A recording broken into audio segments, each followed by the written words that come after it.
Peternakan ikan modern untuk unit usaha BUMDes.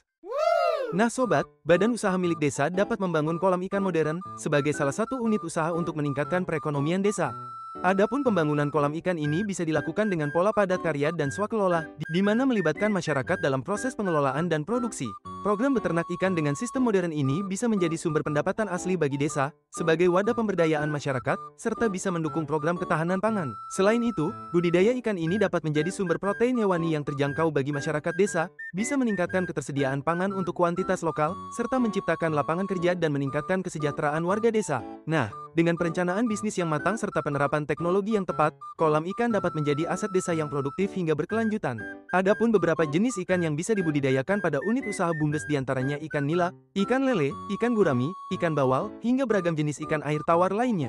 Namun yang perlu diperhatikan, saat mendirikan kolam ikan untuk BUMDes ini, harus memperhatikan ketersediaan air, topografi yang sesuai, hingga jenis